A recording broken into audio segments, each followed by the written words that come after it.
Fun Ideas Productions presents the Fun Ideas Podcast.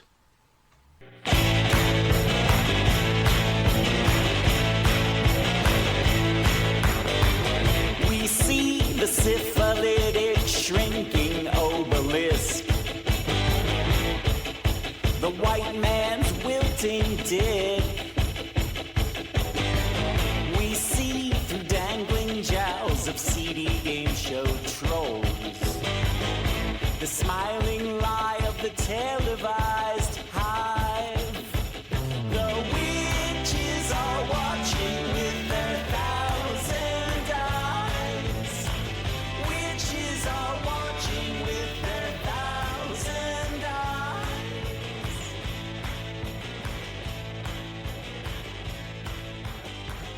We smell rotten teeth that speak beyond belief. Hi, this is Mark Arnold, and welcome to Fun Ideas Podcast number 67. This episode is sponsored by the fine folks at Lee's Comics. Attention comic book fans, Lee's Comics in Mountain View, California has closed. But here's the good news. Lee's Comics eBay store is still going strong with over 10,000 vintage comics, the majority of which are now on sale, for half off. Choose from Lee's huge stock of golden, silver, bronze, and modern age comics, and specializing in Silver Age Marvel titles. You can count on friendly service, accurate grading, and quick, secure shipping backed by a money-back guarantee. To check out Lee's eBay store, go to eBay. Click Advanced Search to the left of the search bar, scroll down to Sellers, and enter Lee's Comics Inc., period. That's LEESCOMICS INC, period. Don't forget the period. Lee's Comics is shipping daily with no delays. New items daily. Mention the Fun Ideas Podcast and get a free bonus gift. The following interview was recorded prior to the COVID-19 shutdown. Any appearances mentioned by our guest have either been postponed or canceled. We hope that you and your family are coping during this pandemic. The final episode of this season was scheduled for the first week in May, but since many are quarantined, I have decided to do a few more new episodes during the summer break. Let me know what you think. And here are some recent comments about this podcast. I really appreciate the kind words. Here's a 5-star review on iTunes from the Bucket of Blah Blah. It says, great guest, skilled interview. Arnold has a good pop culture pedigree, so he gets terrific guests and knows the right questions to ask. The ideas presented are indeed fun. Another one from Gallery. Informative and fun interviews of comic insiders. I just listened to Mark Arnold's interview with Peter Bagg. It was excellent. Great history on the hows and why Mr. Bagg got into comics and interesting insights of his career. And here's another one that's on Podomatic from Julia Cole. This is a great interview with P. Bagg, one of my favorite artists. I've been buying his work since the Weirdo days, and I have a complete collection of both neat stuff and hate. This was a real treat to listen to. And now the Fun Ideas Productions news. I'm still waiting for the Warren Kremer book, and I just turned in the Total Television scrapbook.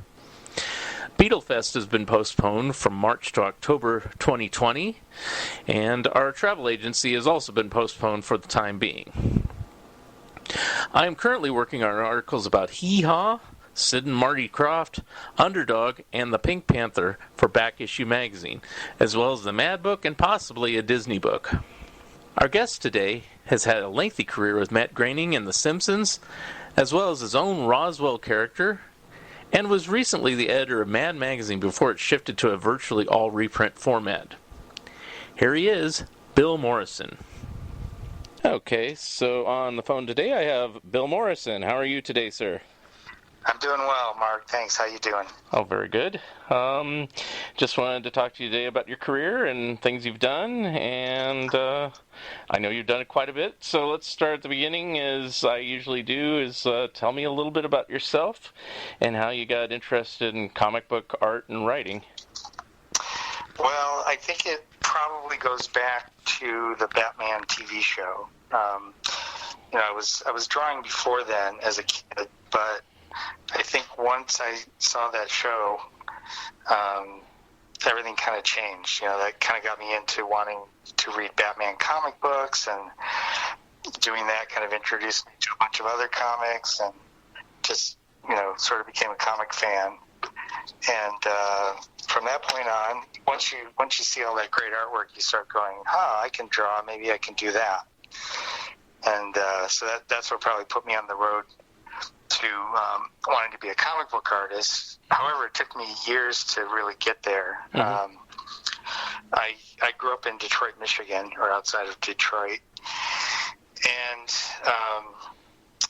there's not a lot of opportunity here to be a comic book artist off the bat. I mean, you can be a comic book artist here once you've sort of established yourself. But back in those days, you had to go to New York. Right. That's where all the companies were. And I had this weird fear of New York, and I think it was fostered by watching too many Martin Scorsese movies and too many 70s cop shows.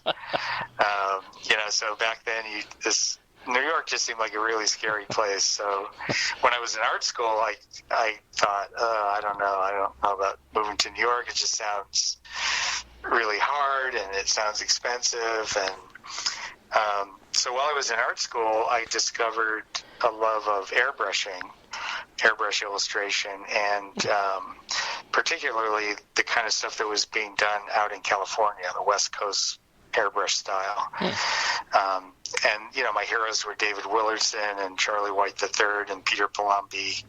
And so I started sort of designing my portfolio to get that kind of work. And so anyway, that's where I ended up. I ended up out in California painting movie posters and doing some general advertising illustration. Mm-hmm. And it wasn't until some years later, having met Matt Groening, and then after he started The Simpsons, that I got involved in that. And it was Matt's lawyer, when he made his deal with Fox. I don't know if many people know this, but Fox owns The Simpsons, but Matt Groening, through his lawyer, was able to retain all the publishing rights. Okay. And so that allowed him to start his own comic book company, which was Bongo Comics. And I had already been doing work with Matt on a lot of other publishing projects that were just being done sort of, he was making separate deals with all these different publishing companies. Mm-hmm. But when he decided to start Bongo, then all of those publishing projects kind of were brought in-house to Bongo, and we had a staff and a team of people that were working on not only the comics, but also books and calendars and anything Simpsons-wise that fell under the publishing umbrella. So that's kind of my prehistory or early history in a nutshell, I guess. Okay. A couple questions based on what you said. So where did you go to art school? Where or when? Where more than when, but when's fine too. I went to art school at the Center for Creative Studies, which is what it was called then. It's now the College for Creative Studies in Detroit, Michigan. Oh, okay. And so I went there for 4 years and studied illustration. And when I got out, the only real opportunity for me as a young artist in Detroit was working as a technical illustrator. And what that is basically when you buy a new car and you get that owner's manual, and it's got these illustrations that show you where to fill the oil and okay. how to fasten your seatbelt and all that kind of stuff. I did all the line art illustrations for those, and then also mechanics guides, anything that needed a technical drawing showing people how to do something having to do with either an automobile or a truck, or we actually even had a contract with TACOM, which was the Army tank unit. It was a company that made tanks for the U.S. Army. Wow. And so I did some of those drawings of tanks and tank parts and things like that. I guess that helped you later with, some of the Simpsons things over the years have been very intricate and elaborate sometimes, just because, very detail oriented on some of the things that you did, that I've seen over the years. Is that probably stemming from that type of background? Yeah, I think that's very true. Particularly the method that I worked in, because if you look at like Disney animation art, especially the classic stuff, Mm-hmm. the outlines that are very thick and thin, and generally done with a brush. So you get these very graceful lines that taper off at the ends, and it's more like kind of like comic book inking, Mm-hmm. or what we think of as traditional comic book inking. With The Simpsons and with a lot of TV animation, it's what we call a deadline, which is different from a deadline, which is the amount of time that you have to get a job done. But this is two words, deadline, right. And it's basically a line that is the same consistency throughout. So generally I was using technical illustration pens to do all my inking for those, because it didn't require a brush. It required a line that was just very mechanical and consistent. Mm-hmm. Now, the first thing I knew you ever did was the Little Mermaid poster. I didn't know it was you, but I know about it. I think you told me when I met you at some point. So what led from the technical illustration to doing movie posters? Was that a natural thing, or were you doing it concurrently, or how did that work? Well, I did that for 2 years, the technical stuff in Detroit. And all that time, I really wanted to do... my ambition was to go to California and get work doing movie posters and album covers and greeting cards and all that fun stuff that was being done out in Los Angeles. So I was working on my portfolio evenings and weekends to try to attain that goal. So I was just doing sample pieces on my own time of things that look like they might be an album cover or might be a movie poster for whatever the current movie was. I remember doing one for Popeye, and it's, not as a real job, obviously, just for myself and for my portfolio. Okay. And that's the kind of stuff when I was finally ready 2 years later after I got out of school, when I was ready to go out to Los Angeles and show my portfolio around, that's the kind of stuff I had in it. I had, just pieces that I'd sort of done on my own that were designed to get me the sort of work that was being done in Los Angeles. Mm-hmm. So that's what I did, and I ended up landing a job at a advertising agency called BD Fox and Friends. Mm-hmm. The owner was Brian Fox. He's the BD in BD Fox. And it was sort of a boutique ad agency that catered just to the entertainment industry.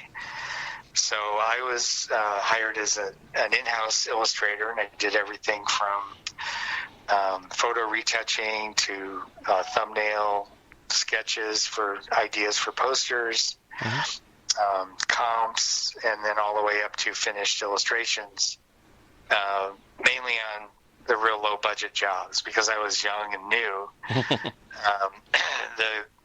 Brian realized that he could save money by having me do the low-budget stuff rather than hiring an established illustrator, freelance illustrator. So I got to do a lot of things, like teenage sex comedies and, really schlocky horror movies, the kind of stuff that back then you'd see at the drive-in.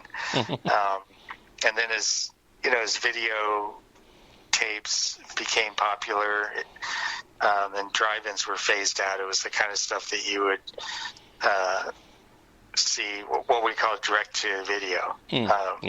So a lot of movies that wouldn't get a theatrical release, but they would get a direct-to-video release. And I did a few bigger ones. I did one for the movie House, which starred William Catt. I did the poster for that. I did a number of foreign films. There was one called Choose Me and one called The Hit that I remember, and The Inheritors. those are not names anyone's going to recognize, but if you look them up, you'll see they were kind of very photorealistic airbrush renderings. Okay. Yeah. So it doesn't look like so the anyway, Simpsons that's style. yeah. So that's how I got started in Los Angeles, and it was while I was there that I met Matt Groening. And this was prior to The Simpsons starting. And Matt was hired by the company to write copy for a lot of the movie posters that we were putting out. Oh, wow.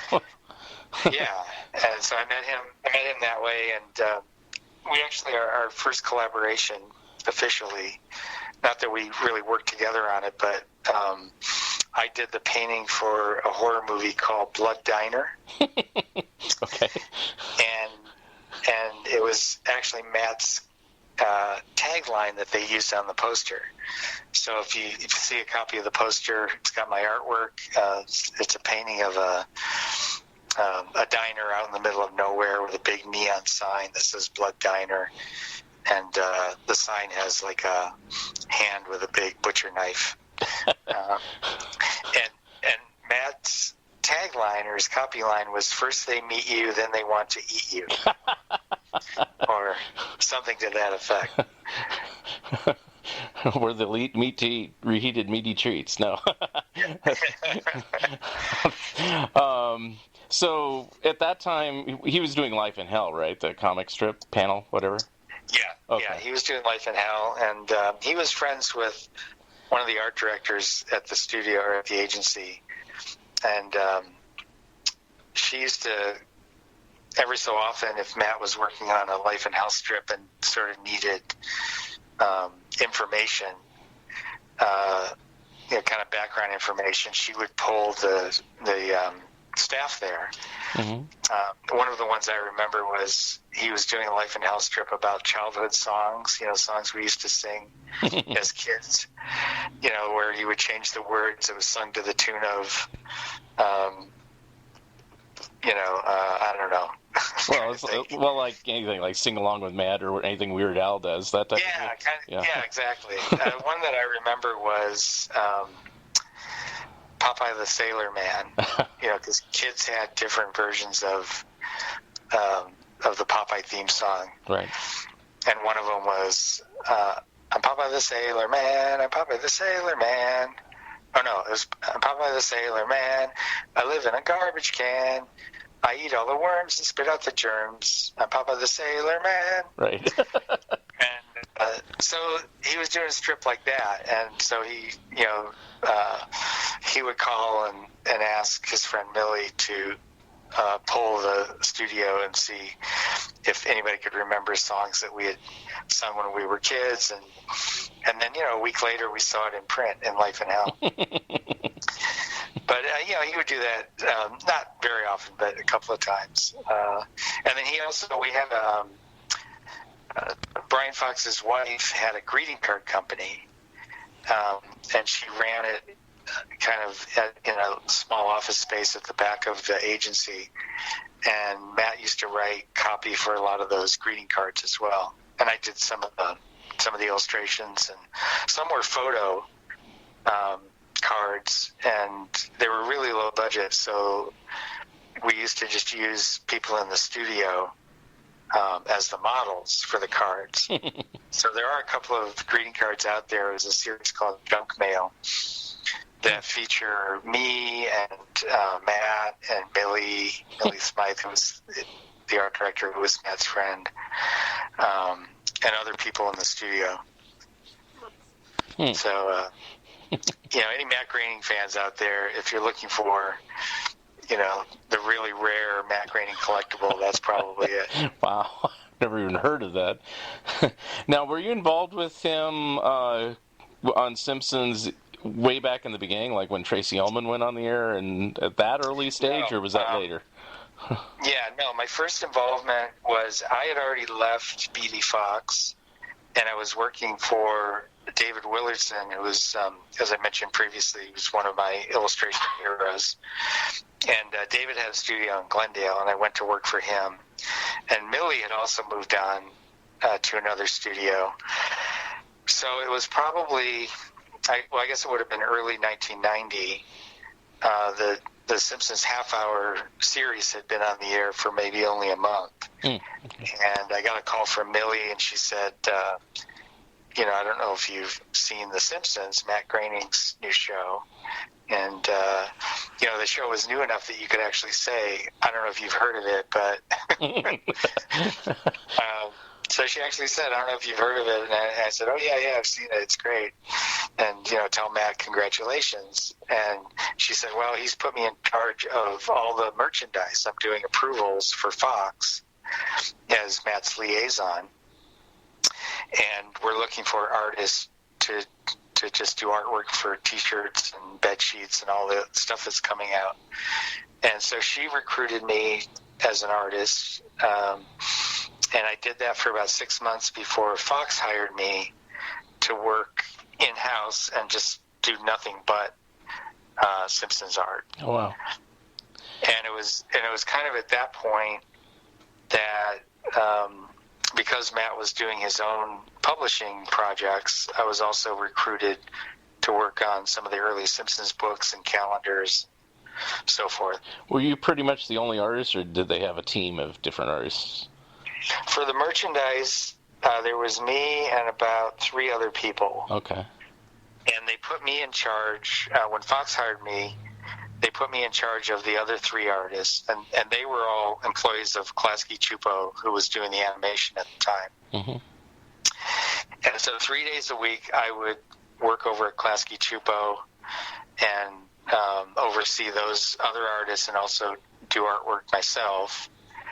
And then the other 2 days, I was learning Millie's job because there was so much merchandise being generated that Millie just didn't have the time to do approvals on everything, so they needed somebody else to help her out. So I was kind of splitting my time between following her around and learning her job, and then overseeing the other artists on the merchandise art. Mm-hmm. Do you remember what, like, the weirdest piece of merchandise you had to draw something for? Oh boy, no one's ever asked me that. Let me think. Nothing jumps out at me. I can't really think of anything that was weird. The only thing that jumps out when you say weird was Bart's House of Weirdness, was a video game that I did the illustration Fair enough. for, the cover illustration. Yeah. And that had a lot of weird imagery, but in general, part of the job that I was learning, part of Millie's job, was to kind of get inside Matt's head and sort of be able to know what he would like and what he wouldn't like in terms of merchandise. So a lot of people would pitch things. Yeah.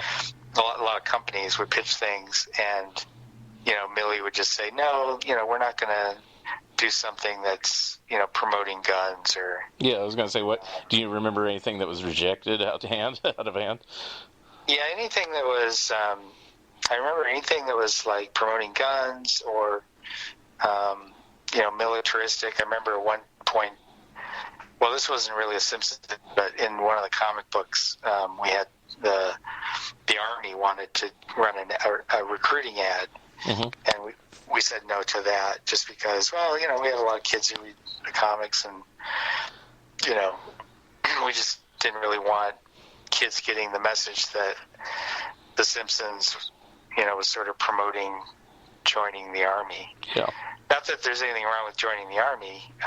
It's just that, in a kid's magazine, it didn't seem appropriate. Yeah, especially since you can't enlist as a kid, so, yeah. Right. I do remember that Butterfinger, when they, there used to be a big Simpsons campaign, Don't Lay a Finger on My Butterfinger. And that campaign was a little controversial because some of the early ads and commercials, they had Bart actually holding a Butterfinger bar. And it was contractually possible for him to do that, because I don't know what it said in the contract, but apparently it was allowed. And Matt really hated that because he said, the Simpsons, it's okay for them to advertise products, but I don't want them ever to be holding the product or actually referring to the product. So the fact that Bart says, "Don't lay a finger on my Butterfinger," was probably one of the only times that was allowed, that he was allowed to mention the product and also hold it in his hand. After that, all the deals that they made, the Simpsons could be, for example, like, in a Toyota ad. They could be pictured in the Toyota or in the ad. They wouldn't be actually driving the car, Right. and you wouldn't have Homer saying, Toyotas are the best car ever made. Right. It wouldn't be like doing a specific endorsement. Right. So it could be any sort of shtick, as it were, and then just some announcer would say the tag, "Buy a Toyota," or whatever. Yeah, the announcer could say anything. Yeah. Pretty much. But it was very limited as to what the characters could actually say. Right. So no Winston cigarettes, huh? No cigarette ads. No beer, no alcohol ads. We did a milk ad once. We did a got milk ad. Mm-hmm. But that's a good example. It shows, the closest it got, I think, to showing the character with milk was Bart and Lisa had the milk mustache. Right. But they're not actually saying anything about drinking milk. Mm-hmm. Now, you just did artwork for merchandise and the comics and everything else. You never actually did physical animation, or did you? Or any storyboards or anything for the shows or anything over the years?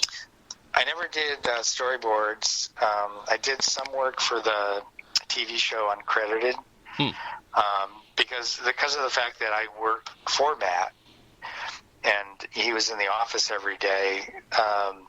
Occasionally there would be a design that wasn't working, design that came from the animation studio, and he would come in and say, "Hey, Bill, I think you might be a good person to tackle this. Can you take a shot at designing this character or creating a poster?" I remember a couple of times I did fake comic covers for scenes in the Android's Dungeon comic shop.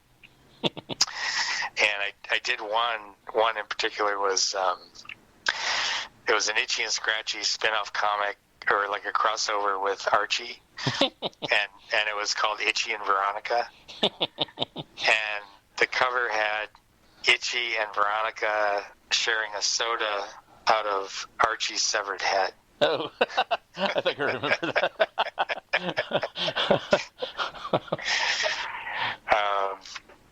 Yeah, so every so often I would do something. It was always uncredited. I did a little work on the Simpsons movie, some design work. But I was the art director on the Futurama series. So when that came along, I helped Matt out with early character designs. And then once he pitched the show to Fox and they bought it, I was brought on as art director for the show. Now, forgive me, I don't remember the name of it, but Matt Groening has a newer show, and I've only seen like one episode set in like the Middle Ages or something. Are you helping him out on that, or are you just kind of not involved anymore? No, I did. Okay. That's Disenchantment. Disenchantment, thank you. For some reason, it escaped my mind. Yeah, no, it's on Netflix. Yeah. Maybe not as widely seen as Futurama because of the fact that it's streaming, but really, really good show, really fun. I worked on the early character designs, and for the first season I was an artist and consultant on it. Mm-hmm. And on any of these shows, do you ever create any characters or just do the character design? Mainly character design, but like for Radioactive Man, when we did the comic book, I had a hand in creating some of those characters. Mm-hmm. None of those really translated back into the TV show. Yeah. We were sort of taking the concept of Radioactive Man from the show and then fleshing out his universe of villains sidekicks and the people in his personal life, all that. Basically his cast of characters, but every so often things that we would do in the comics would kind of show up on the TV show. Like one of the things I did for Radioactive Man when we started doing the comic book was I gave him these sort of ear covers on his head, on his cowl. Mm-hmm. So originally there was nothing there, like no ear sticking out, no bump, where his ear would be. And I just gave him these oval kind of cups that, were sort of like earpieces. And eventually, when they started drawing him on the show, they drew him with those earpieces. Well, so cool. I thought that was kind of cool. Mm-hmm. Some of the stuff we did made it back onto the show. Mm-hmm. And let's see. So I know you said you're doing merchandise, and then the earliest Simpsons stuff was it Welsh Publishing? Was that the publisher? Yes, we did a magazine called Simpsons Illustrated with Welsh, and it was just a basic fan magazine. It had articles and game pages and had a comic section, and that's actually how I started as a writer, because the first issue of Simpsons Illustrated, I was assigned to draw this Krusty the Clown comic strip. So the first issue just had one page of comics, and I think the Krusty strip shared the page with, I think it was Hey Arnold, which ended up becoming a TV show, but at the time it was just a comic strip. Right.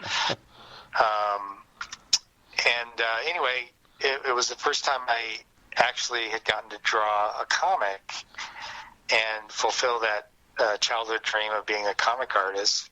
And I was thrilled to do it. It was just a lot of fun. And I called Steve Vance, who was the editor, and I said, "Hey, Steve, I know we're working on the second issue, and I don't know what the plans are for comics, but I really had a blast doing that Krusty strip, and I would love to, do more. So please keep me in mind." And Steve said, "Well, we're kind of behind schedule on the second issue, and we don't actually have anything written for comic strip wise. So if you'd like to write something, then you can also draw it." Oh, cool. And I said, "Oh, okay, well, that would be great." And I hung up the phone, and I was just like, "Oh my God, what did I just commit to? I've never written anything. How am I going to do this?" So I started, trying to figure out, well, how do I come up with a story idea? And what do I do? What's next? So I started thinking about things that I did as a kid, just kind of funny stories from childhood. Mm-hmm. And I came up with one that, I figured, I could, turn myself into Bart Simpson and, turn my family into the Simpsons family, and, that would make a good story. I think the first one I wrote was, actually the first one I wrote was about Bart getting a job at the Quickie Mart. And then the second one, I think, was the Simpsons get a Lazy Susan for their dinner table. I kind of remember that one. Yeah, and that was something that happened to me as a kid, because my dad actually made a Lazy Susan. He'd seen one in a store and thought, well, I'm not going to pay $20 or whatever it was. I can make that. So he made one. And we used to, we had like a big round circular table with this turntable in the center. And if there was ever anything that my mom made that we didn't like, that was kind of smelly, like sauerkraut or I remember sauerkraut was the big thing. It was like, I can't stand to have that in front of me. I just hate that smell.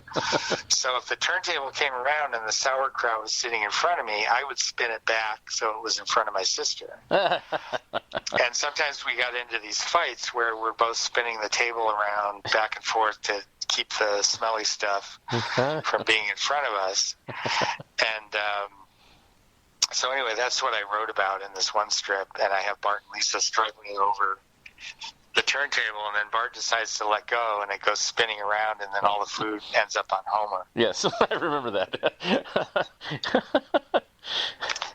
Now, So that was Welsh, and we did an annual at the end of the first year, and it was a 3D issue. So we had everything in the magazine printed in 3D, and it came with 3D glasses, and it was very cool. And when we were in the second year of the magazine, Steve and Matt were trying to figure out, well, what do we do for the annual? Let's do something fun again, something different. And by then we were doing several pages in the magazine of comics, and that was kind of the thing that we were having the most fun with. And somebody, either Matt or Steve, said, well, why don't we just do a comic book? So we did, and so that second annual was actually Simpsons Comics and Stories. Right. And we did it comic book size. We didn't call it Simpsons Illustrated. We just called it Simpsons Comics and Stories. And that came out, and it was such a big hit that was what gave Matt the kind of the courage to start Bongo. It sold so well that he thought, well, it looks like there's an appetite out there for Simpsons comics, so let's make this a regular thing. Now, was that his original intention to start his own company, Bongo, or just to continue with Welsh, or possibly attached to another publisher? Well, I think I know he was getting a lot of offers from the big comic book companies to do Simpsons comics. I remember in particular Marvel wanted to do a Simpsons series, and I assume they all reached out to Fox, and then Fox sort of redirected them to Matt and said, no, you got to talk to Matt Groening. He owns the publishing rights. So all these offers were coming in, and Matt was just basically rejecting them because I think in the back of his mind he thought, I might want to start a company. I don't know if I am ready to do that yet, but I don't want to have the rights tied up with another company if I change my mind.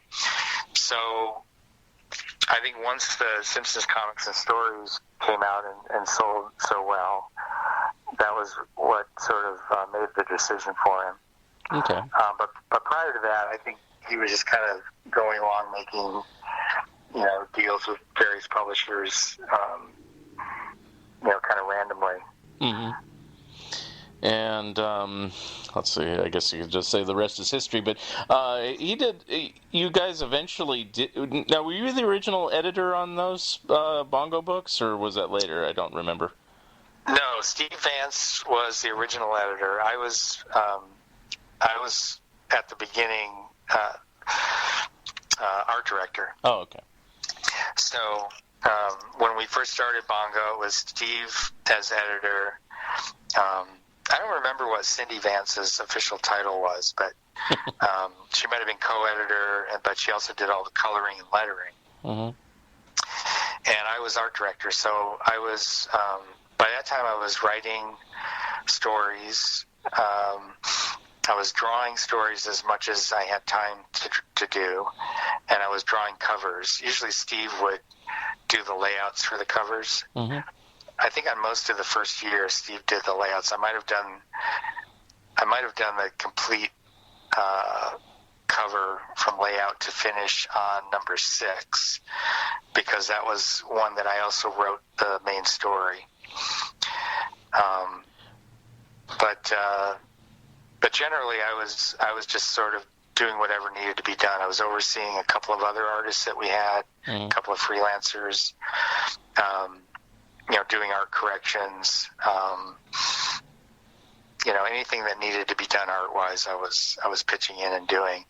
Then after the first year, Steve and Cindy decided to resign, and I was told that I would be the new editor. Okay. You were told. Okay. Yeah. So at that point, I was editor and art director, and I ended up coming up with the title creative director just because it was easier than saying I'm editor and art director. So I was at that point, from that point on until we started, I think it was around 2012, we started doing the Simpsons apps.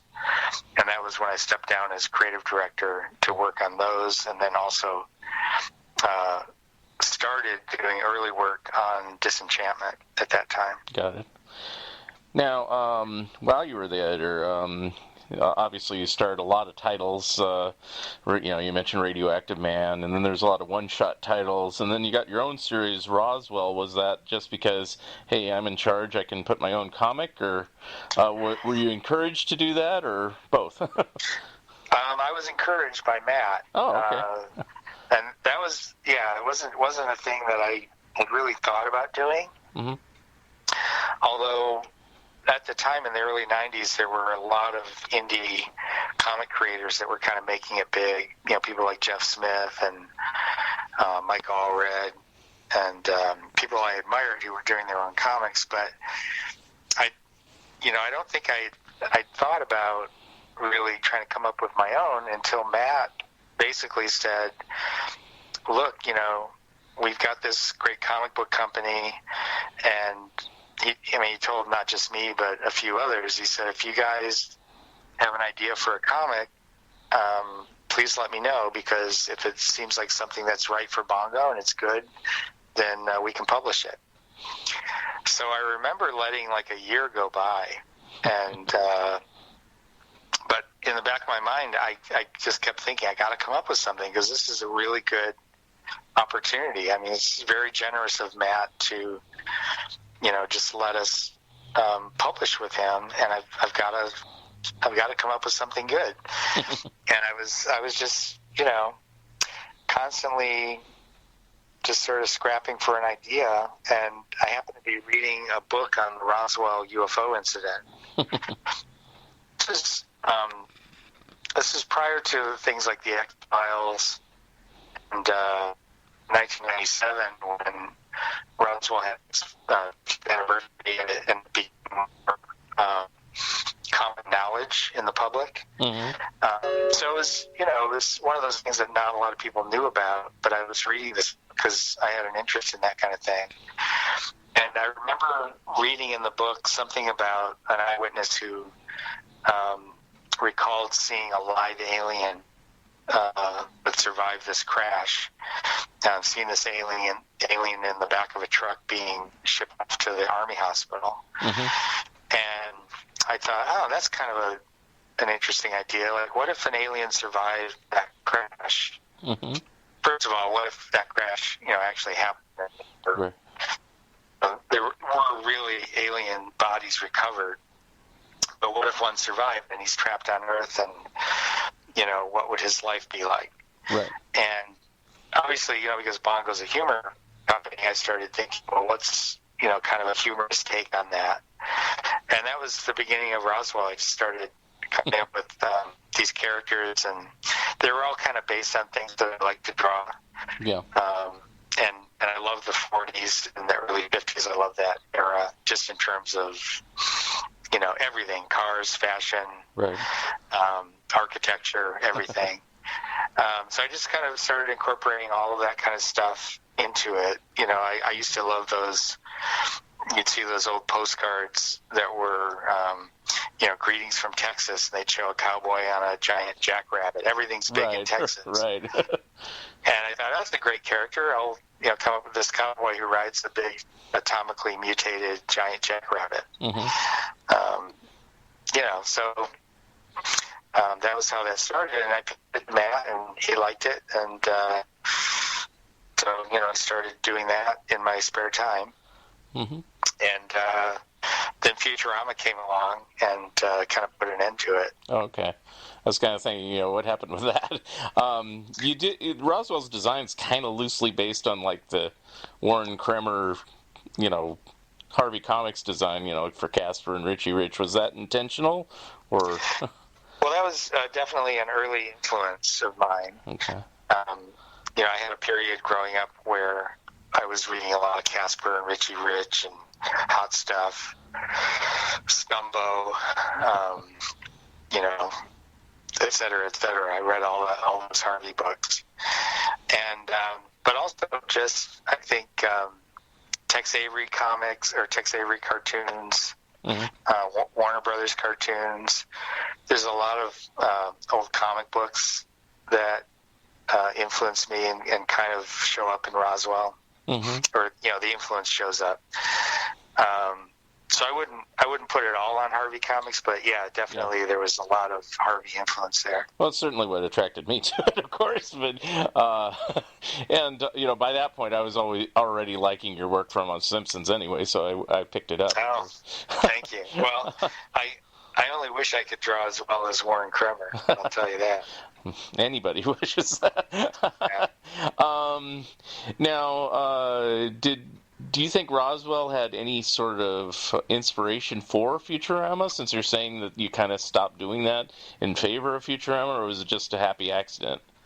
I think it was a happy accident. I didn't realize at the time that I was coming up with Roswell that Matt was also thinking about his next show and wanted it to be a science fiction show. I remember at one point going into his office and he had this box of just books and videotapes that he had rented of sci-fi movies and classic sci-fi paperbacks and that kind of thing. So I know he was just starting to kind of research and figure out what he wanted this show to be. But then, when I finally got my act together and got Roswell done, I guess that would have been late 96, early 97, I think. By that time, Matt was, concurrently already in the early planning stages of Futurama. So I did, the 6 issues that I did of Roswell, and at one point, probably in, I don't know, I guess maybe late 97 or sometime in 98, Matt started borrowing me away from Bongo. He had a studio a couple of blocks away from the Bongo offices. And he would borrow me a couple of days a week to just help him sort of visualize what Futurama would look like. So he would give me like a paragraph or a couple of sentences about a character, and he would say, the paragraph would say something like, Leela, female, alien. Originally, she was an alien, not a mutant. Knows martial arts. Has one eye. So it would just be like the basics that he figured out about what Leela's all about. And so then I would do a bunch of sketches, and the early sketches were weird, because some of them she's got fangs and a tail, and some of them she's wearing kind of like traditional martial arts garb, like a belted kimono kind of thing. Right. And but what Matt would do is he would look at my drawing and he'd go, "Oh, man, that's not really right. I like this part." So then he would do a sketch, and it would maybe incorporate the one thing about mine that he liked. And then he would hand it back to me and say, try something more like this. And then I would do a more refined drawing of what he had drawn. And then it would, there'd be a little back and forth, and then finally we would end up with what the character ultimately looked like. Cool. And we did that for Leela, Bender, Fry. Fry was bald at one point. And it was actually Fry that I have this one drawing of Fry where he's the one with the antenna sticking out of his head. And I don't remember what that was about. I don't know if that was just an idea I had or if that was something Matt came up with. But, I remember Zoidberg was really a lot creepier and scarier looking. Real veiny. I remember he had like these veins running through his head. Oh, wow. So anyway, like I said, Matt would kind of steal me away from Bongo a couple days a week, or in the evenings or weekends or whatever. And then finally we put together these presentation boards, and he did his pitch to Fox and sold the show to them. And then they hired Rough Draft to do the animation. And so for a period of time I wasn't really involved. But once Fox set him up in this office, production office, he requested that they be given enough that he be given enough space so that Bongo could be in the same building with the Futurama production offices. So at that point we moved, and so I was basically on the same floor with all the writers and the casting agent and Matt and everybody who was working on the show. So they were working on the pilot, and one of the producers kept coming down to my office because he knew that I had done all this preliminary stuff with Matt on the show. And he would say, hey, Rough Draft's having a hard time with this idea, or they're too busy. Can you, handle some of these designs? And so I started little by little just doing a lot of design work on that pilot episode. And ultimately, it got to be they were asking me to do so much that I was really doing two jobs. So I was doing all the Bongo work and then having to stay late or work on the weekends to get my Futurama work done. And so I went to one of the producers and I said, hey, don't get me wrong, I love working on Futurama, but I'm not really being paid by the show, and I don't really have a title, so I'd kind of like to make it official, kind of like put a ring on it. So they agreed, and so they made me art director, and I got a separate salary. Oh, wow. For working on the show. So during that whole 4-year period of the original run of the show, I was like working two jobs. Wow. And I still had all my Bongo stuff that I had to get done. Yeah. And I was art director on the show. So wow. that was a crazy time that only a much younger man could have handled. Now, at this point, is something like Roswell dead and buried, or are you considering doing new stories, or? Well, at that point I had to set Roswell aside. I just didn't have time for that.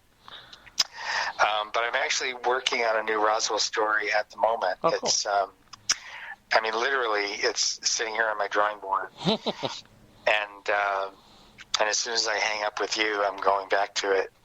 It's there's a website in the UK known as Aces Weekly. Mm-hmm. And it's run by David Lloyd, who was the artist on V for Vendetta and a number of other great comic books. And he started this. I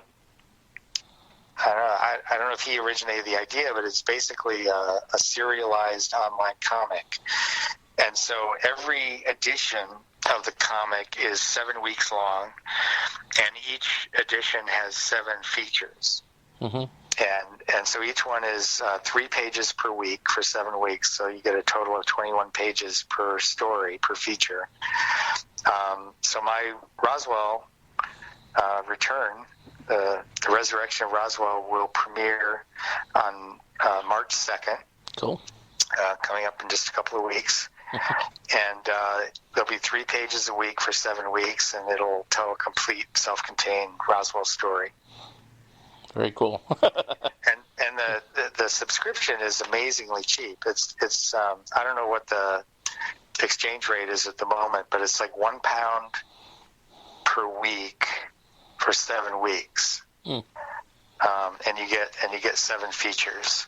Mm-hmm. And I'm not sure what the other features are for this edition, but this will be the 44th edition of the online magazine. So it's been running for a number of years. Mm-hmm. And if the return of Roswell is successful, I'll probably end up doing more. Cool. All right. I'll look forward to that. Thank you. Let's see. And where are we on your career here? I mean, I'll just say something quickly. Is like I noticed that Bongo for a time had Zongo. If you could talk briefly about that. Did that fail, or were you just too busy, or what happened there? Well, I think it failed. It failed financially. Basically, the idea for Zongo came because Matt, his origins are as an underground cartoonist, and he had a lot of friends like Gary Panter and Mary Fleener, mm-hmm. and people who he felt weren't getting the exposure they deserved or kind of the creative freedom. So he invited his pals to do something that wouldn't necessarily fit the audience for Bongo, but would fit maybe more of an adult, less mainstream audience. So I think we did some really fun comics, but unfortunately, I think maybe a company that wasn't known for doing something as mainstream as The Simpsons, it might have been better suited because, something like Fantagraphics or Oni Press or, something that's more used to doing, kind of underground, less mainstream comics. Right. And I think maybe the problem was that there wasn't really an editor as such. There was a managing editor, but I wasn't the editor of those books. Oh, okay. Matt wanted to just give them kind of free rein creatively. So I think what we ended up with was, I remember there was one issue where Gary Panter just did pages from his sketchbook, because he didn't have time to get a story done or something. But if there had been an editor, the editor might have said, well, no, let's not do that right now. Let's, maybe we just give you another month. We only put the release date back a month and give you time to do a story. Right. But, kind of without those guardrails, the creators are just kind of doing their own thing. And I don't know. I think everything Mary did was definitely, something that people wanted to read. I think with Gary's stuff, he's got his own audience that were buying the books, but I don't think he was building an audience. I don't think he was reaching out to people who weren't necessarily familiar with his stuff. Right.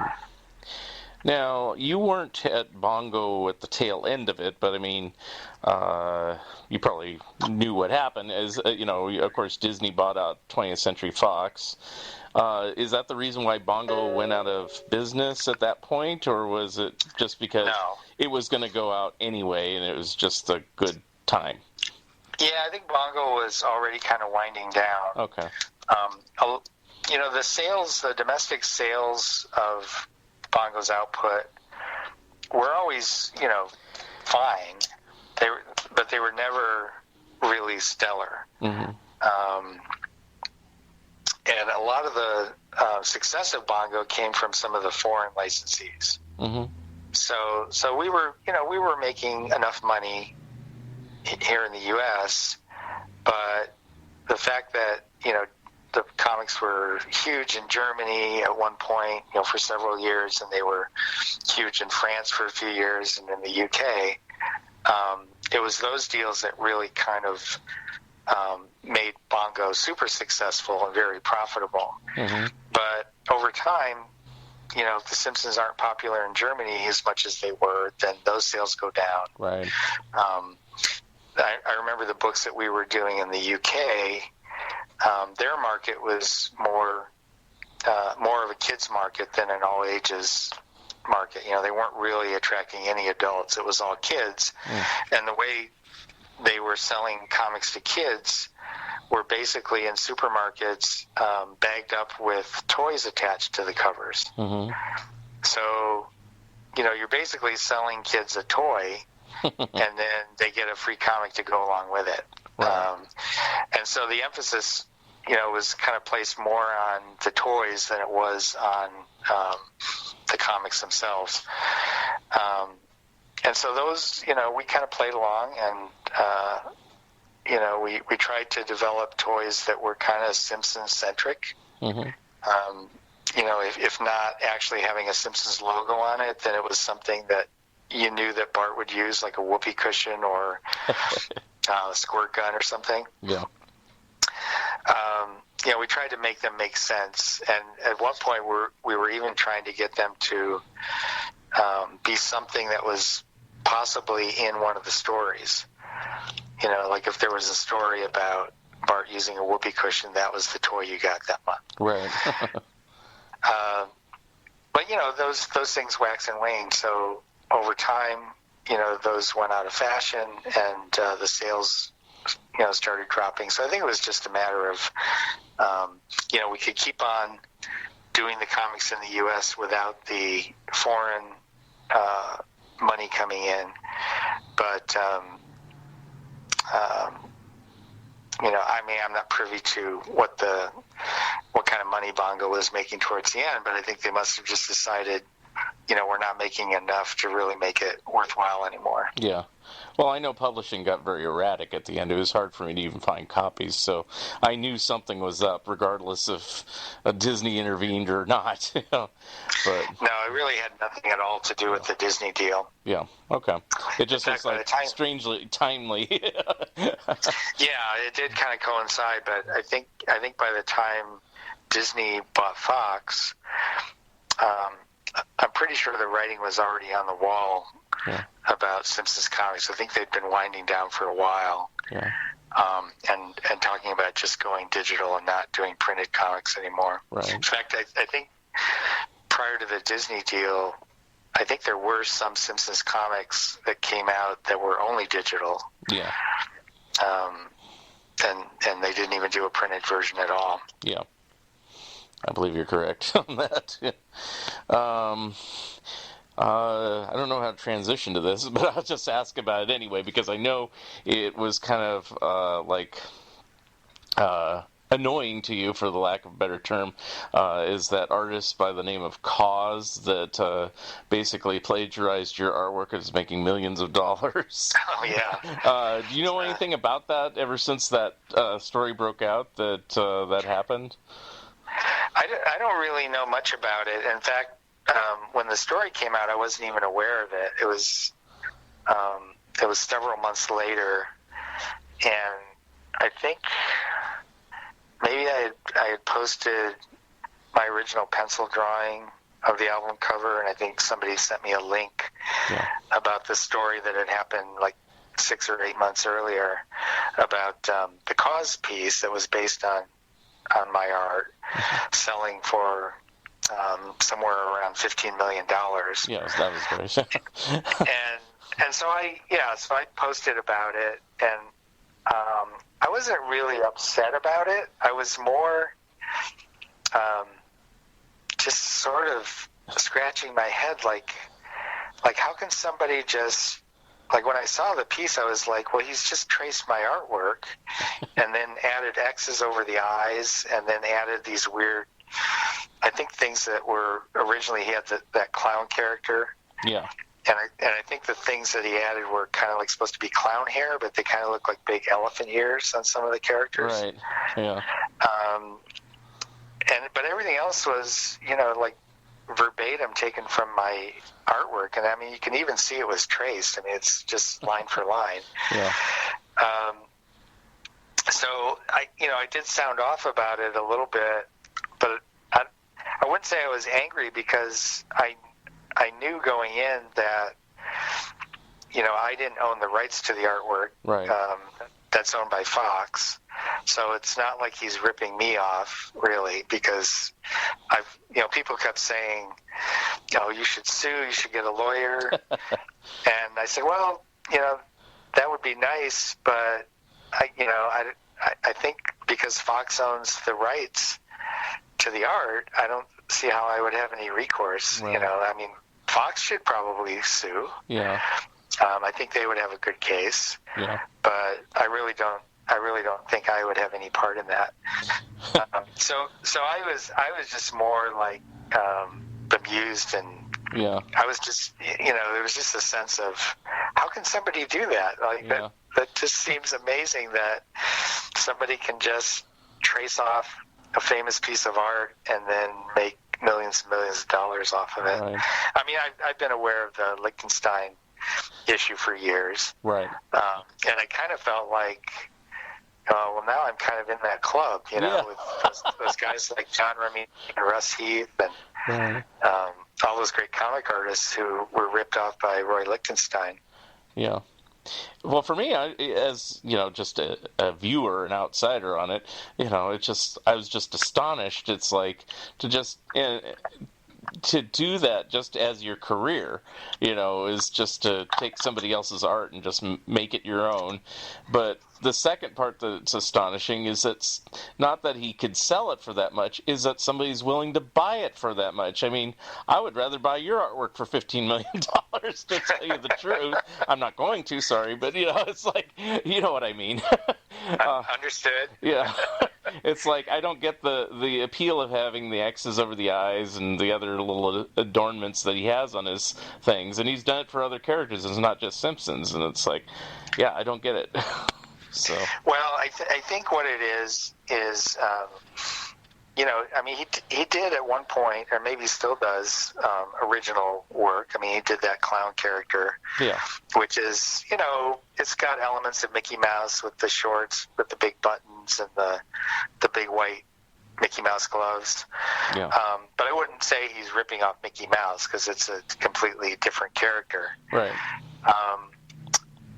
And I think when an artist kind of starts to get a following, and then something sells for $1,000, and then the next thing, comes out, and he's got a bigger following, and it sells for $5,000, and it goes up and up and up. And I'd actually read that that sale in 2019 of the Yellow Album painting, that was originally, like, Sotheby's, I think, was the auction house, and I had read that they were hoping to get $100,000 for that. So they were blown away when it went for almost $15 million. And I think what happens is, as the value of an artist's work kind of escalates, at some point people don't really care what they do, even if it's derivative or copying another artist's work. Yeah. All they're looking at is the investment value. Yeah. So if something sells for $15 million, then the next time he comes out with something, it doesn't matter what it is. I mean, he can just do a line for line, copy of a Da Vinci painting, stroke for stroke, line for line, and people are going to pay $20 million because they're not thinking, oh, I want this on my wall, or I think this is brilliant. They're thinking, hey, his work's always going up. If I pay $20 million for this, in a year, it's probably going to be worth $25. Right. It's amazing, though. It doesn't make sense to me. But then I'm not in the market for stuff like that. Even if it is, stuff. Even if it was a Harvey comic, I wouldn't pay $15 million for it. So,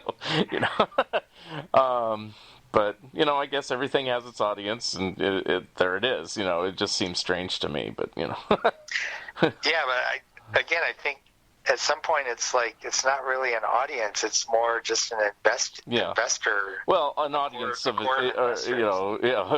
of investors, I guess, that. Audience of investors is really it, yeah.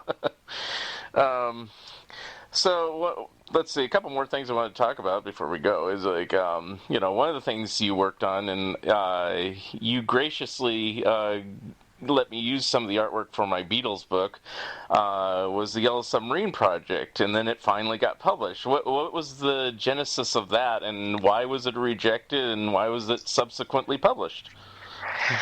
Well, it was never rejected. Oh, okay. I was commissioned by Dark Horse to do a 48-page adaptation, and so I did. I got started on it, and I did 25 pages end to cover before being told that I should stop because the deal was not going to go through. So basically what had happened was, the first DVD release was coming out in 1999, I think, of Yellow Submarine. So it was kind of commemorating the 30th anniversary of the film. And so Dark Horse wanted to do this adaptation, and they were talking to Apple. And Apple, I think, I'm just guessing at this, but I'm thinking Dark Horse must have just had kind of a handshake deal. Because what I was told was that the deal fell through, and so I shouldn't do any more. And they paid me for the work I did, but don't do any more work because it's not going to happen. Another story I heard was that because George Harrison's company was also called Dark Horse, he was a little bit alarmed that if this thing came out by a company also called Dark Horse and it wasn't any good, that it would reflect badly on his company. Right. Like people would assume that he was putting it out. And he didn't have any control over it, so he had no idea if it was going to be good or not. So maybe one of those stories is true, maybe both are true. I really don't know. Okay. But I do know that nobody other than the people at Dark Horse ever saw my artwork. It never got to the point where it was sent to Apple for approval or anything like that. So anyway, for years and years, it was just a disappointment. And then at one point, I probably showed it on Facebook or something, showed some of the pages, and that might have been where you saw it for the first time. Yeah. And then I allowed you to use it for your book, and I just assumed, that these pages were never going to be published as a book, so why not, get them out there and let them be seen by people just for what they are. Right. So years and years later, of course, it's about to be the 50th anniversary of the film, and I was having dinner with a friend of mine who's with a publisher. I won't say the name of the publisher, but he had seen the pages and was very interested in having his company do the book, like allowing me to basically complete the job that I had started 20 years earlier. And so I was talking to him about it. He was talking to Apple, and I was ultimately at Comic-Con introduced to the guy who is the North American licensing agent for the Beatles. So he's the one that makes all the deals for any Beatle merchandise in North America. Mm-hmm. And I was introduced to him. He really liked the pages and started negotiations with this publisher to have me complete it. That ended up falling through. Wow. He didn't make a deal with this publisher, but I got a phone call from him, and he said, would you be adverse to doing this with a different publisher? Because I really like what you did on those 25 pages, and I'd love to see you complete it as a much bigger book, like maybe a 96-page or bigger book. So I said, yeah, I would love to. He asked me, like, what publishers do you think you would like to work with? I mentioned Dark Horse. I said, I'd love to actually finish this with the company that I started it with. So they were talking about doing it with Dark Horse. There were a few other publishers I mentioned, one being Bongo, another being DC, and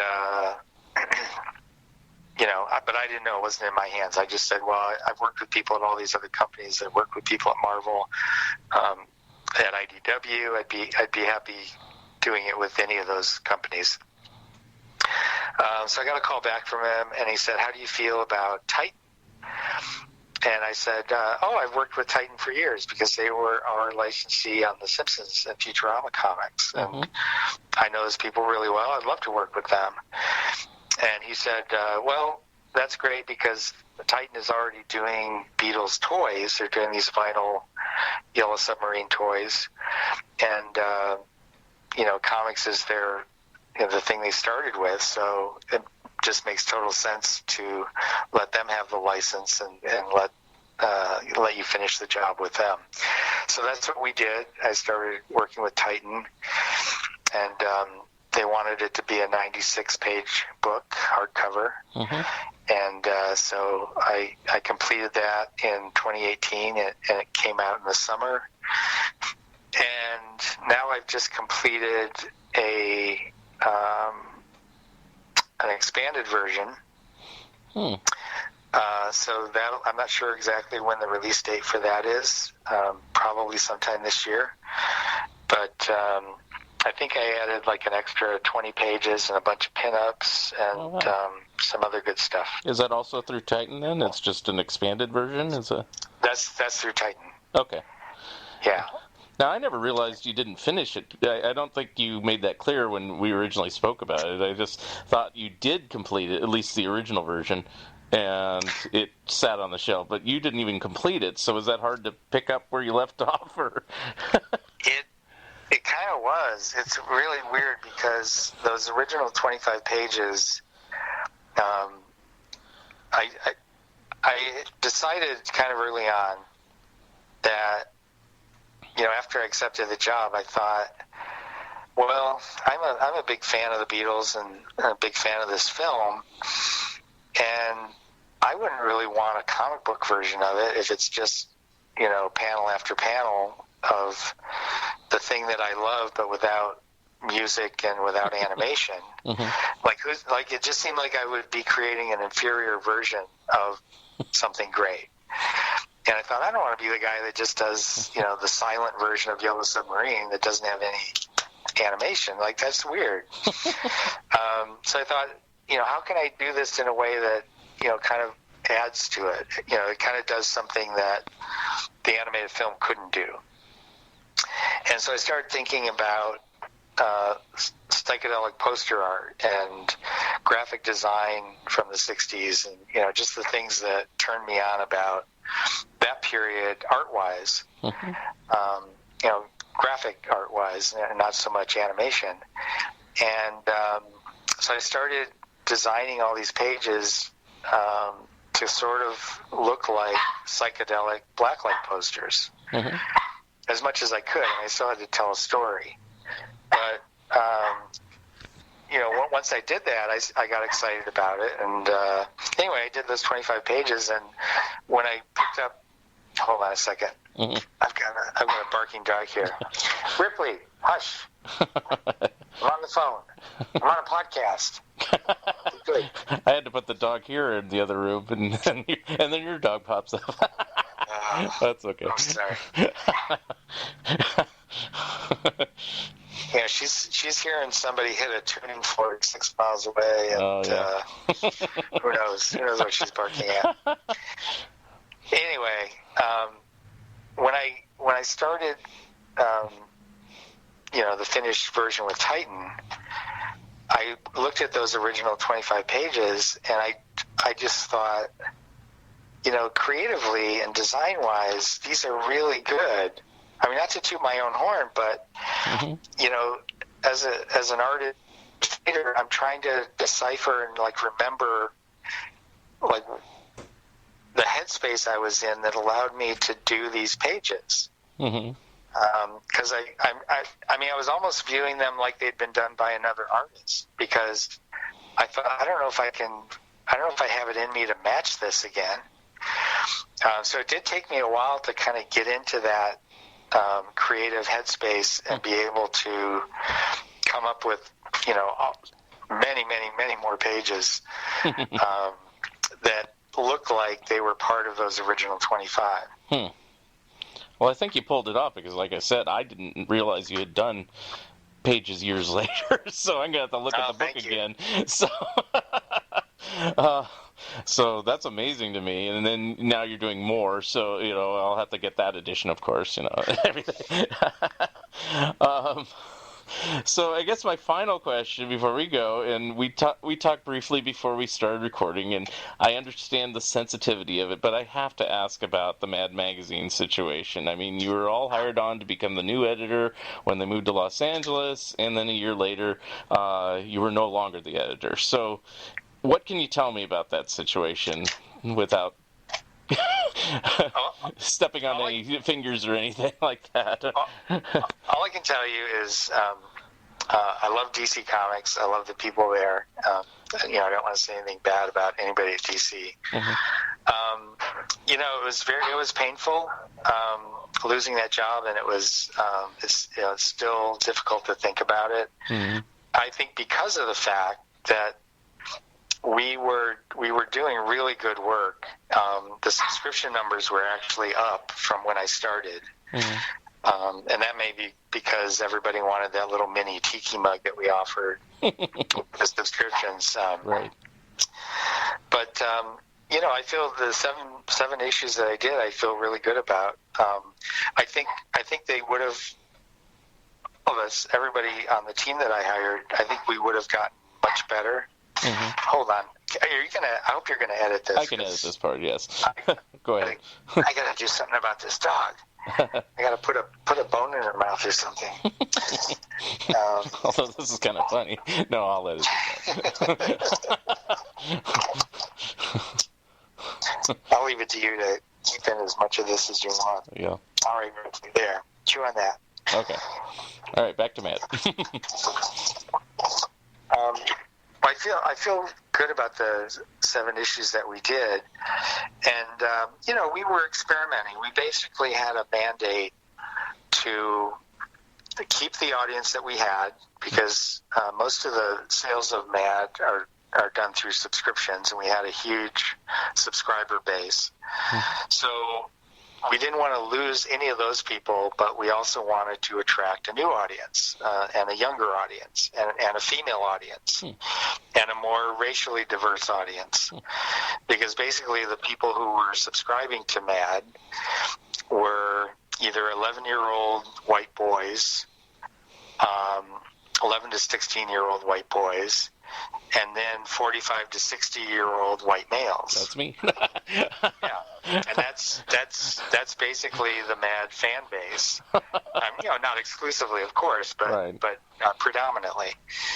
So, how do you keep the people who are subscribing and who love Mad and are also sometimes very vocal about what they don't like?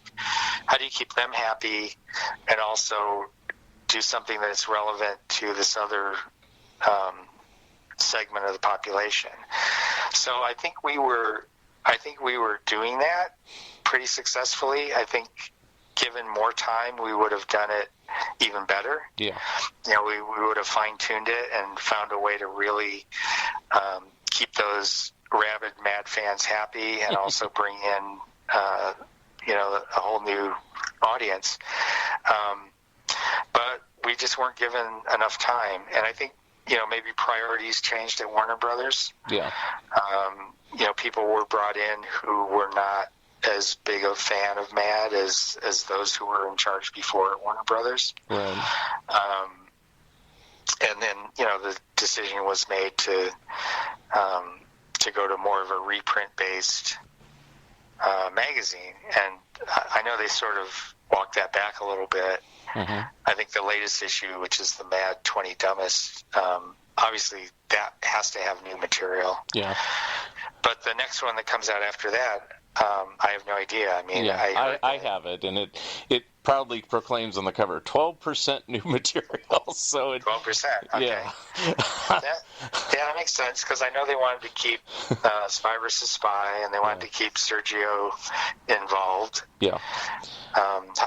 I don't know how much she's doing in the magazine now. But I haven't read it yet, so I don't know if there's a new Sergio or not. I know Jaffe, it seemingly is finally retired, so yeah. Because I think the last issue with a new one with him of Holden was the last one you did. I think there might have been one more after that, but anyway. Yeah, I think there was maybe one or two more after me, because I know Johnny Sampson. I know he's in the Mad 20, and I think he did the Folden in the Mad 20, and I think that might have been his first one. Yeah, and then it has a little caricature of Jaffe in the corner. This guy's good, or something like that.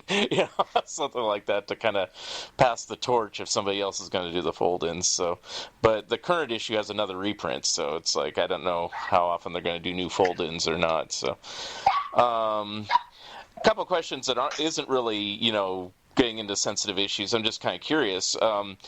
Was it always the decision to start over again with number 1 once you moved to California? No. Okay.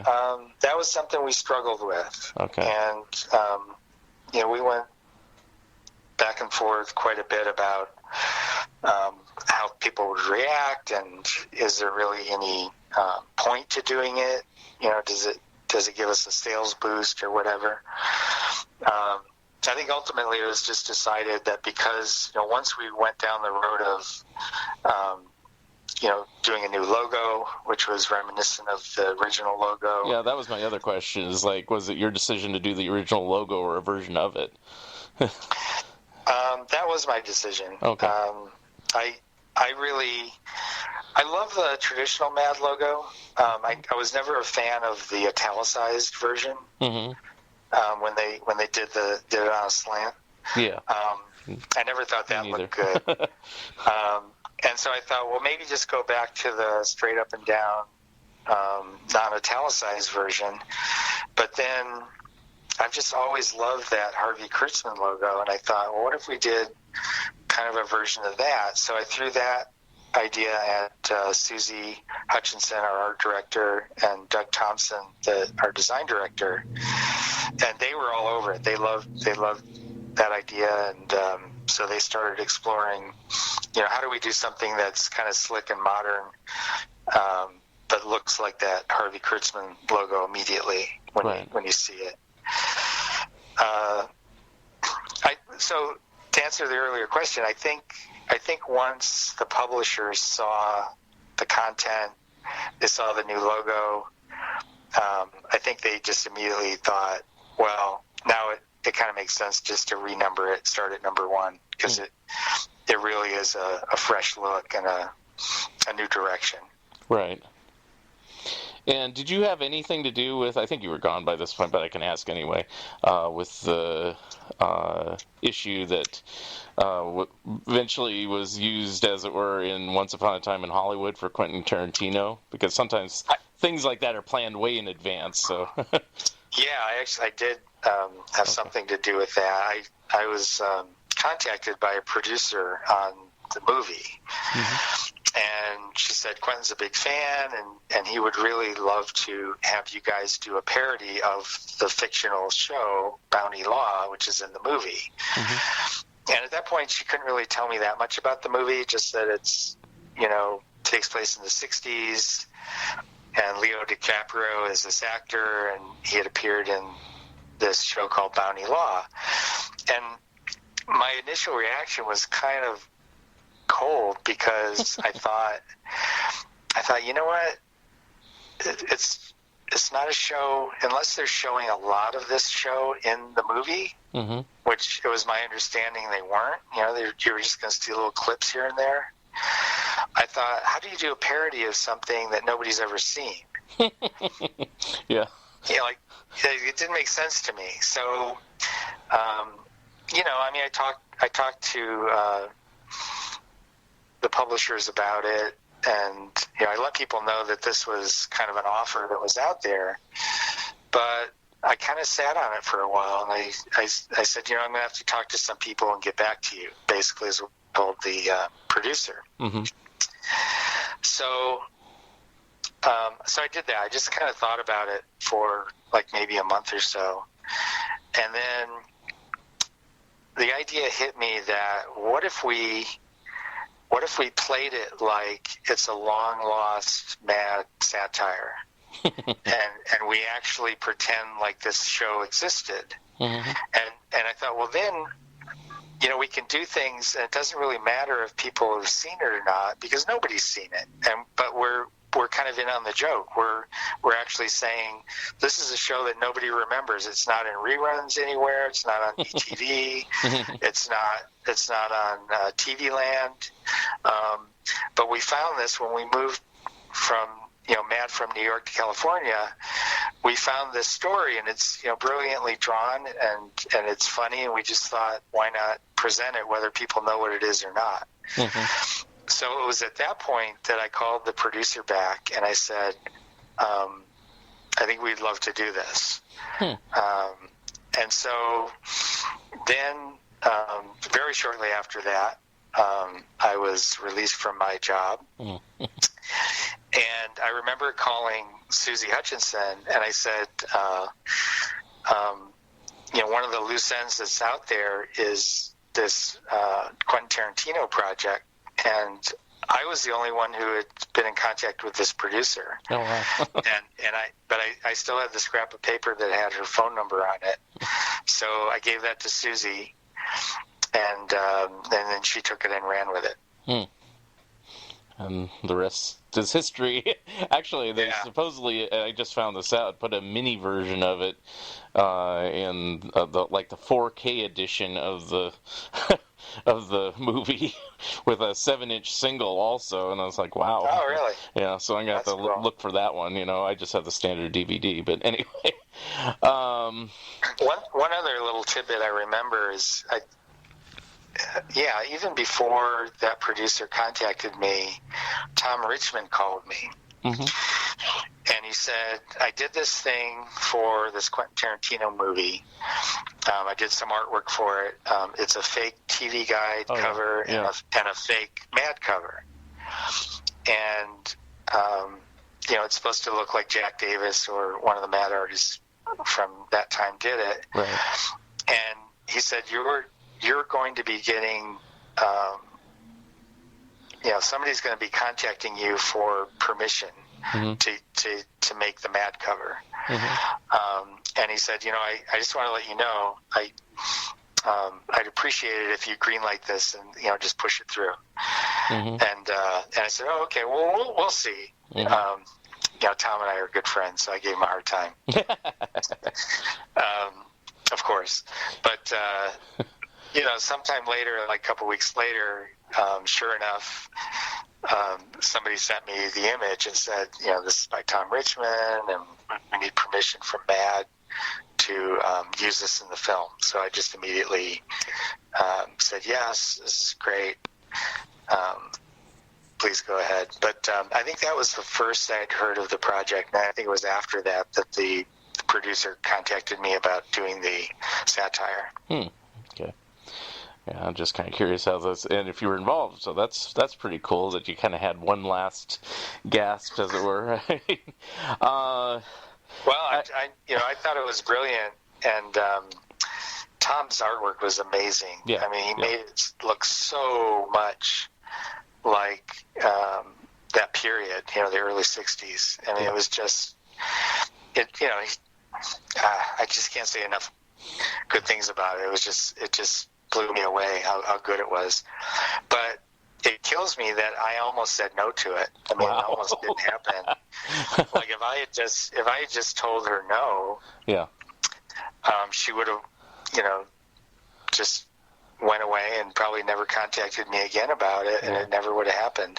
Yeah. So I'm really glad I took the time to think about it and sort of wrap my head around something that I thought would be a good way to approach it. Yeah, they might have just done the TV guide cover and that was the end of it or something. Right, yeah. I don't know. I guess I got permission on that one, but that's not your publication, so I don't know what went on there. Maybe I'll have to interview Tom and find out his take on all this. But yeah, Tom was actually invited to the set and met Quentin, and cool. I'm sure he's got a lot of good, interesting background info on the project. All right. Well, I've met him a few times, so I'm sure I can seduce him to be on the show. Anyway, I guess I could ask it this way, but try and be very delicate. Did you know or have any inkling that they were going to let you go, or was it just like a slap in the face, like, oh, I read it like the next day in the papers, it's like, wow. Well, I didn't read it after the fact, but okay. Yeah, it was a big surprise, and Okay. There were other people that were let go a couple of days before I was, and I couldn't believe it. Some of the people have been with DC for years and years. Wow. And it was a big shock to everyone, Yeah. I think. Because my opinion, like it or not, is I wish they kept you and got rid of a lot of other people. But hey, it's not my choice to make. But Well, I can't say I disagree with you there. Okay, moving on. I know this is very sensitive, so I appreciate you talking to me a bit about it. So besides Roswell and the new Yellow Submarine, what's next for you, and how can people get in contact with you? Well, I'm doing a lot of conventions this year. As it turns out, I've got for the next, I've got one in a couple of weeks here in Michigan, which is where I'm living now. And I've got like one every month at least between now and October. So I'll be out there. People can come and see me at conventions. I'll be a special guest at Comic-Con in San Diego. And I'd love to meet people out there. Beyond that, just on Facebook. I don't have my Roswell website up and running at the moment, but people can find me on Facebook, and I'm always happy to connect with people and answer questions. All right. Well, thank you very much, Bill, for being my guest today. I really appreciate it, and I will talk to you soon. It's my pleasure, Mark. Good to talk to you, and I'll see you at. I'm sure I'll see you at an upcoming show. Thank you for listening, and thank you, Bill Morrison, for being my special guest. Episode number 68 will be coming soon. If you would like to comment and or be a guest on this podcast, please drop me a line at funideas.mark@gmail.com. Become a Patreon of Mark Arnold and Fun Ideas Productions. If everyone listening just contributed $1 a month, that would be a tremendous help in continuing the production of my books and this podcast. Also, subscribe to my YouTube channel. The opening and closing music for the Fun Ideas podcast is provided courtesy of Andrew the Slow Poisoner Goldfarb and is used with permission. This has been the Fun Ideas podcast. This is Mark Arnold speaking. This episode is copyright 2020, Fun Ideas Productions. Thank you, and good night.